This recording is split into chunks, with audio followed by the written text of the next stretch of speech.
Kiftara, c'est un podcast qu'on a créé en 2018 qui va devenir un spectacle qui sera sur scène le 15 octobre au 13e art à Paris. Le spectacle, c'est très différent du podcast. C'est l'occasion pour nous d'interagir directement avec notre public. On va parler des questions raciales comme dans le podcast. Ça ne change pas. En revanche, ce qui sera différent sur scène, c'est qu'on va pouvoir rencontrer notre public, rire de ces choses qui fâchent et qui nous font du mal dans une ambiance qui est nécessaire en fait pour pouvoir les surmonter. Privilèges blancs. Ça commence bien. On y va fort.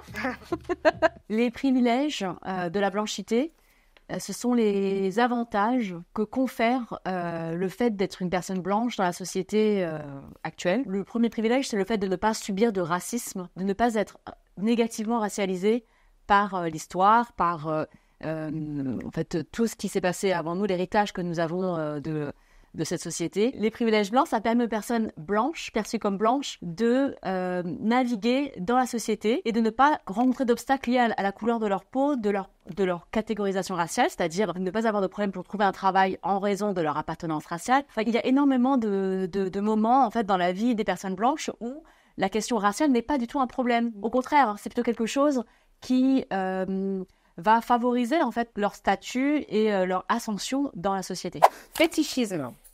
Le fétichisme, c'est le fait d'avoir un goût romantique ou sexuel pour une catégorie raciale. Une attirance en fait, mais qui est liée à des préjugés notamment qui ont été forgés lors de la colonisation. C'est pas avoir une préférence pour un groupe, parce qu'effectivement on a tous des préférences esthétiques, on est plus ou moins attiré par des personnes qui ressemblent à tel ou tel type, mais le fait de fétichiser, c'est le fait d'isoler une appartenance raciale. Donc par exemple, si on prend une femme noire ou asiatique, c'est de ne tenir compte que du fait que cette personne soit noire ou asiatique, indépendamment de ses autres qualités personnelles ou morales, et en fait de considérer que sa seule appartenance raciale suffit à justifier l'attraction. Et en fait, c'est problématique parce que, enfin, c'est raciste même, parce que ça nie l'individualité de la personne. Moi, par exemple, on m'a déjà dit, j'ai déjà entendu quelqu'un me dire « j'adore les femmes asiatiques ». Et en fait, on n'est pas une grande famille. On ne se ressemble pas, on n'est pas sœurs. Je comprends pas comment est-ce que je peux avoir des points communs avec n'importe quelle autre personne d'un continent. C'est impossible à tous les niveaux, c'est-à-dire au niveau de la ressemblance physique, au niveau de la ressemblance de qui on est, comment on se comporte dans la vie, que le racisme a hiérarchisé les catégories de personnes et a créé des cases dans lesquelles elle a mis les gens. Et c'est ça que rappelle le fétichisme, que le racisme est à l'œuvre dans tous les niveaux de notre vie, notamment notre vie intime et personnelle, et dans la relation romantique avec des personnes qui n'ont pas forcément conscience en fait de ce fétichisme, mais qui vont perpétuer en fait ces stéréotypes racistes aujourd'hui encore. Oui, dans la fétichisation, il y a aussi tout un imaginaire sexuel qui va attribuer à tel type de femme tel type de compétences. Donc on va considérer que les femmes noires, c'est plutôt des femmes qui sont très agressives au lit, enfin en tout cas dans la sexualité, dans le sexe. On va considérer que les femmes asiatiques, ce sont des femmes qui sont plus dociles, donc qui vont plus correspondre en fait au canon du patriarcat, et que les femmes d'origine nord-africaine sont des femmes qu'il faut dominer, qu'il faut maîtriser, parce que ce sont des femmes interdites du fait de tous les préjugés qu'on associe à l'islam. C'est vraiment ne pas tenir compte de la personne que l'on a en face de soi. Alors, l'intersectionnalité, c'est un concept qui a été théorisé par Kimberlé Crenshaw en 1989, qui est une penseuse états-unienne. En fait, c'est un outil pour appréhender la pluralité des oppressions que subit une personne sans que l'une de ces oppressions puisse prendre le pas sur l'autre. C'est-à-dire que moi, par exemple, je suis une femme perçue comme étant asiatique. Je ne vis pas du tout la même chose qu'un homme qui est asiatique ou qu'une femme noire. La question de genre et la question de race se croisent et créent des situations, des réalités qui sont propres à ma condition et aussi à ma situation dans la société où je vis, quel âge j'ai, quelle langue je parle. Tous ces éléments vont être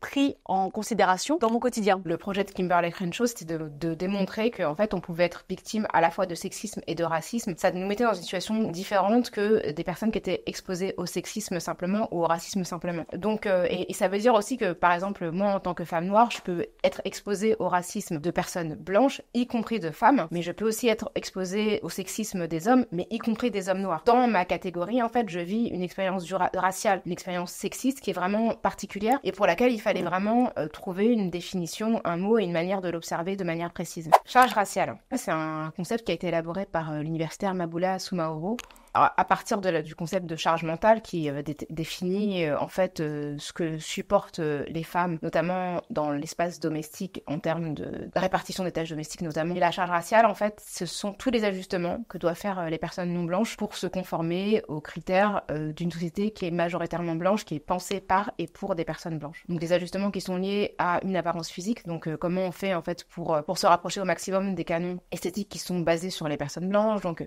on va avoir tendance à peut-être s'éclaircir la peau davantage, à se lisser les cheveux, ou si on ne le fait pas, toute la charge que c'est d'aller trouver des produits qui sont conformes à notre type de peau, à notre type de cheveux, des coiffeurs compétents. Et puis c'est aussi tout ce qu'on fait pour se protéger du racisme, pour éviter d'être discriminé. Dans certaines situations, s'habiller beaucoup mieux que les autres, s'exprimer beaucoup mieux pour en fait se protéger en fait et éviter d'être exposé au racisme qui va effectivement nous viser en tant que personne noire. Donc c'est vraiment essayer de tempérer au maximum ce que les gens perçoivent de notre racialisation. Et ça, c'est une charge psychologique parce qu'en fait, c'est une organisation mentale que de s'assurer qu'on ne va pas subir les conséquences du racisme dans notre quotidien. Héritage colonial.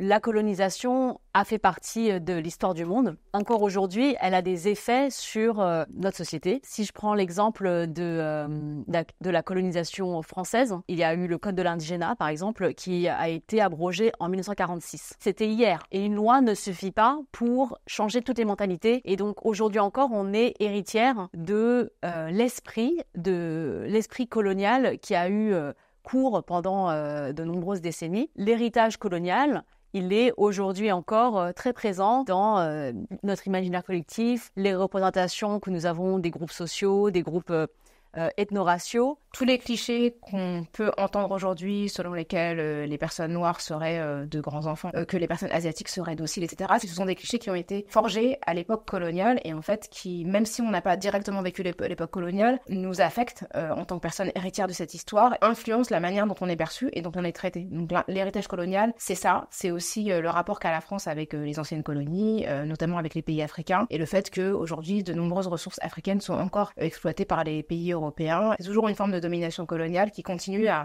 nourrir nos discours, quoi, et qui a constitué en fait les Européens et les Blancs de manière générale comme une population civilisée et le reste du monde comme des sauvages qui ont tout à prendre de la population européenne.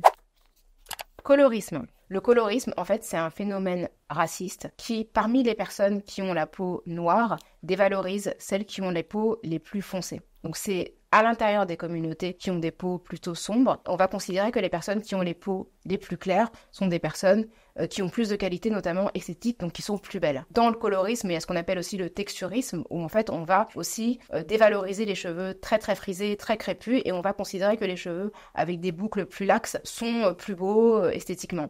Et donc le colorisme, c'est ce qui fait qu'on va demander par exemple à une femme comme Aya Nakamura, au début de sa carrière, de s'éclaircir la peau en considérant que ce sera plus vendeur, d'avoir une femme noire à la peau claire.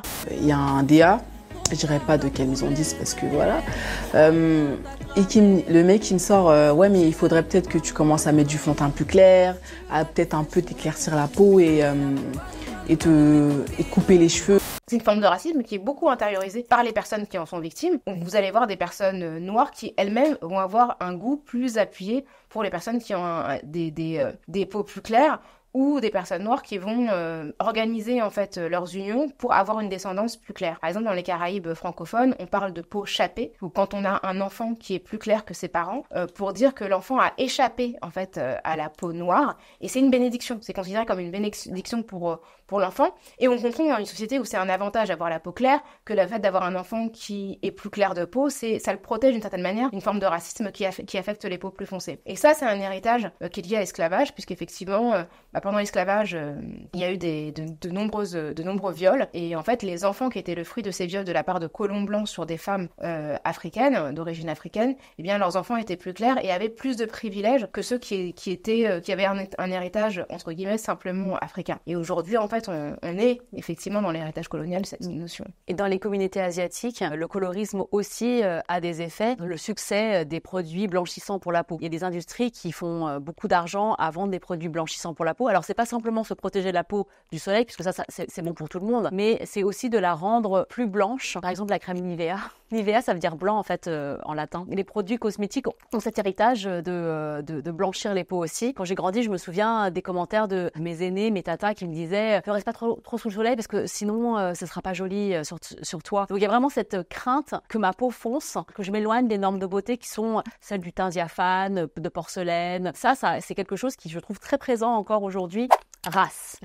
Ben, c'est bien de finir par ça. Alors le mot race, on est d'accord que c'est un mot très très moche et que les races n'existent pas. Biologiquement, il n'y a qu'une seule race, c'est la race humaine. Et donc ça, c'est scientifiquement aujourd'hui, c'est très clair, ce qui n'a pas été le cas dans le passé, puisqu'il y avait des scientifiques qui prouvaient par A plus B des personnes étaient inférieures et d'autres supérieures. Donc c'est ça l'idéologie raciste. C'est sur ces théories-là, ces théories racialistes. Donc aujourd'hui, c'est bien clair pour tout le monde, la race n'est pas biologique, mais aujourd'hui, on continue de subir du racisme. En fait, c'est comme les fake news. On sait que c'est pas vrai, mais ça continue de circuler, ça continue de faire des victimes et qui vont agir en fait en fonction de ça. Et ben c'est ça en fait. Le racisme, c'est la grosse fake news en fait des siècles passés. Nous, on s'appelle Kif ta race, donc on parle de race, mais de la race comme d'un outil de domination, en fait, comme une construction sociale. C'est-à-dire que sur le plan biologique, on sait qu'en termes génétiques, ça n'a aucun sens, mais on sait que socialement, beaucoup de gens y croient, et donc que ça a des conséquences. C'est-à-dire que moi, je sais que j'appartiens pas à une race différente de celle de Grace, mais je sais que je suis vue